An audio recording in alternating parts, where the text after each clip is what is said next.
E Ele não nos engana. Ele disse: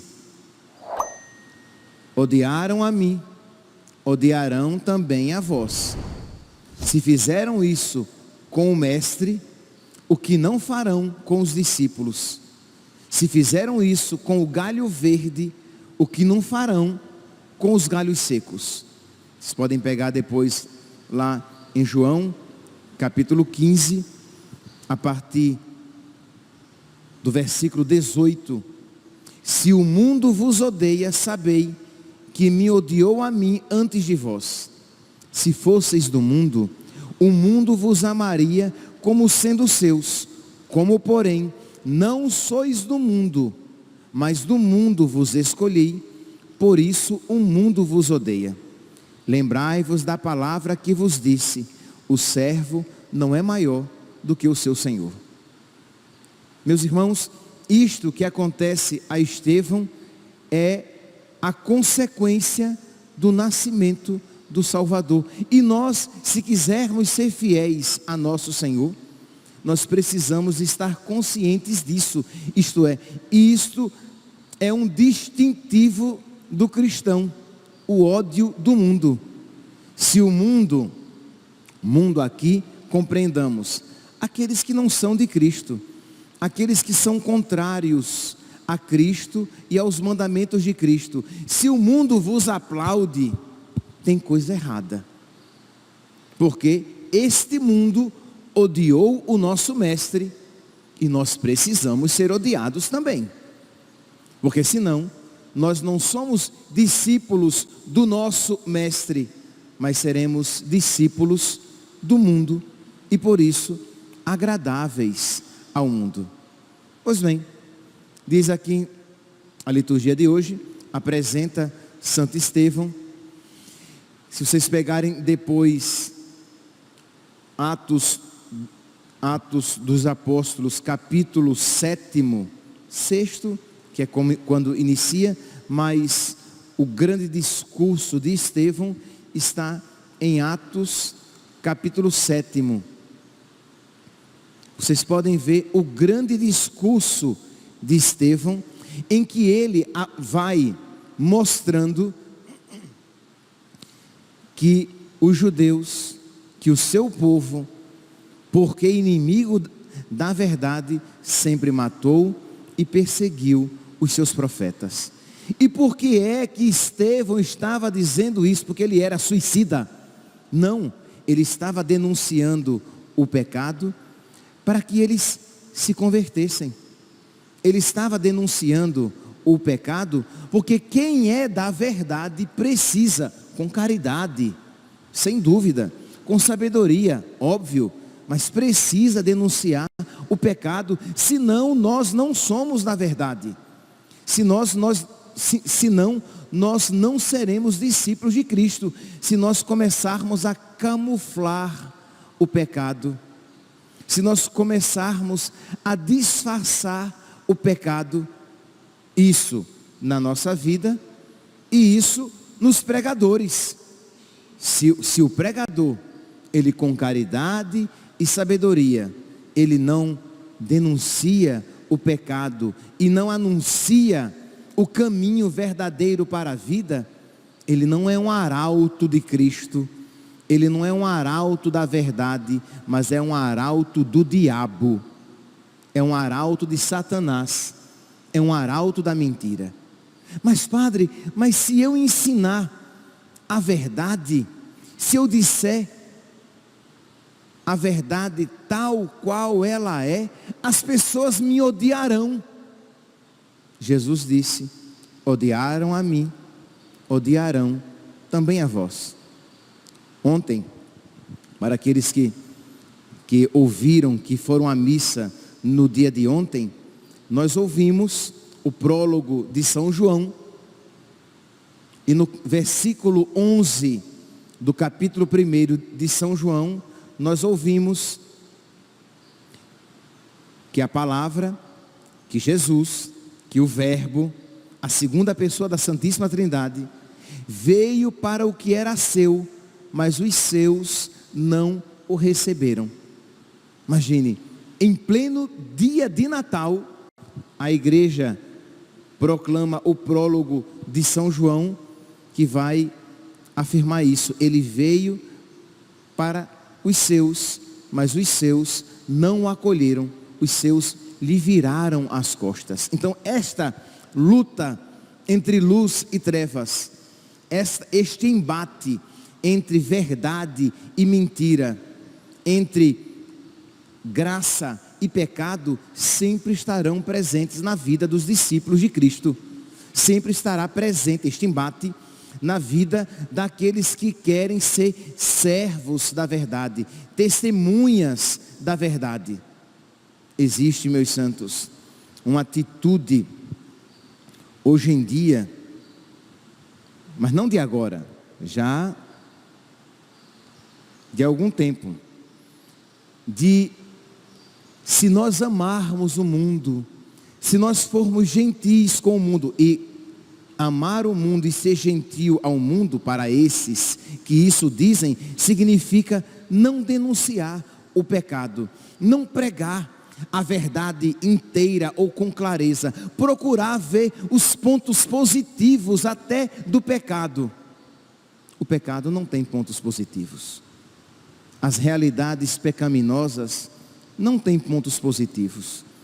Mas para não bater de frente com o mundo, eu procuro ver até o que não existe. Então você vê situações de pecado, mas você não denuncia.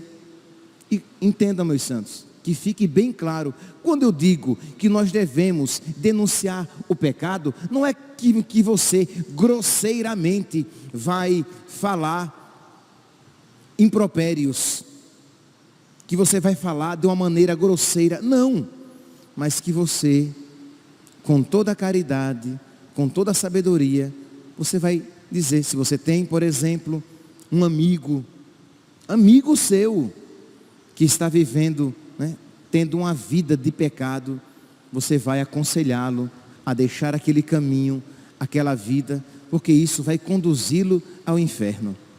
E você quer o bem para ele.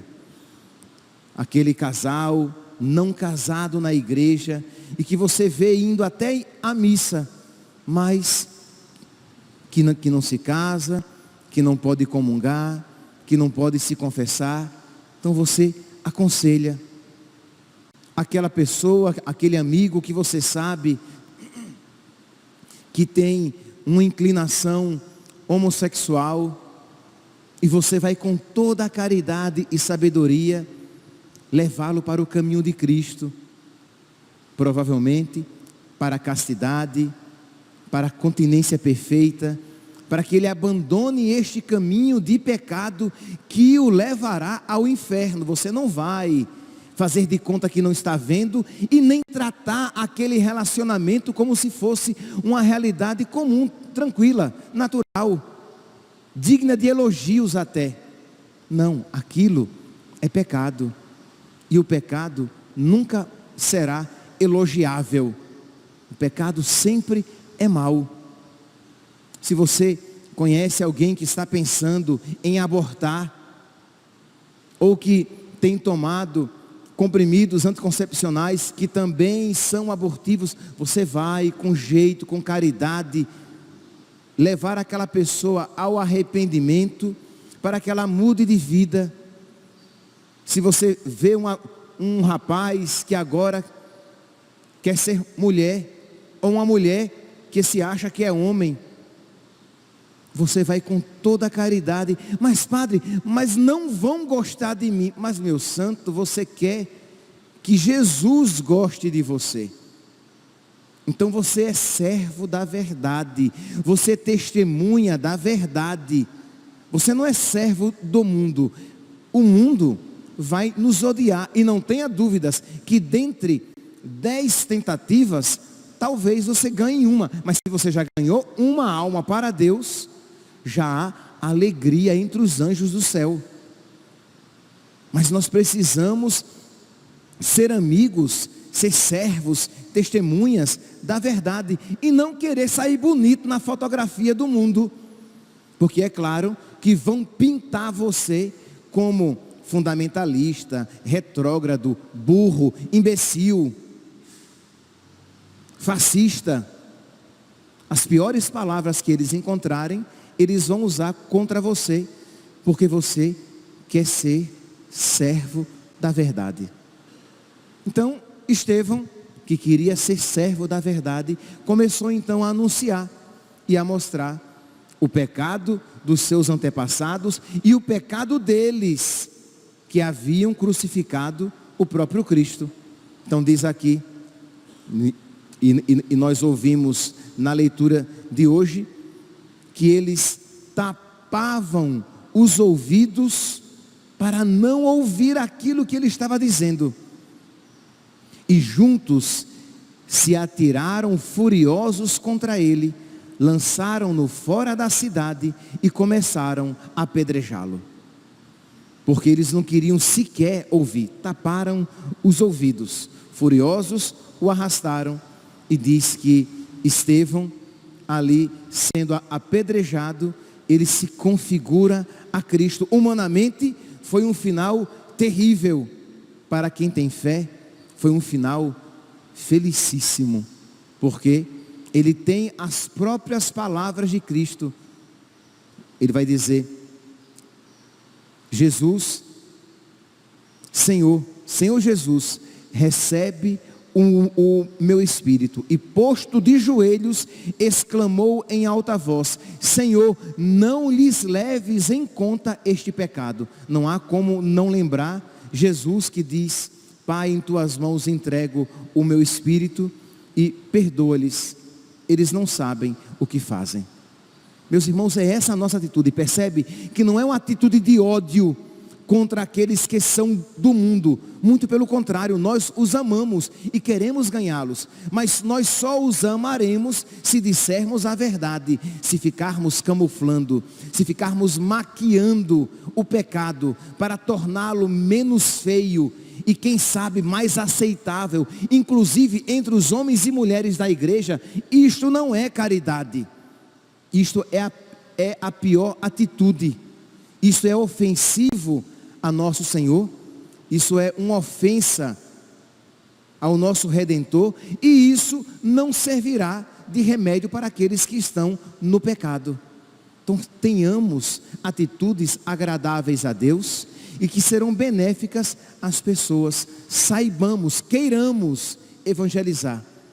Saibamos dizer a verdade, mas queiramos dizer a verdade. Por quê? Porque hoje em dia as pessoas querem dizer mentiras, mentiras convincentes, mentiras agradáveis, mentiras fofas, mas mentiras que no fim das contas só nos conduzirão ao inferno.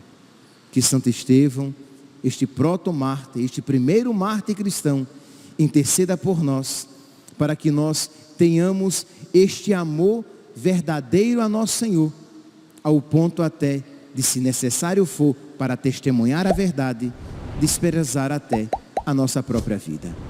Louvado seja nosso Senhor Jesus Cristo, para sempre seja louvado.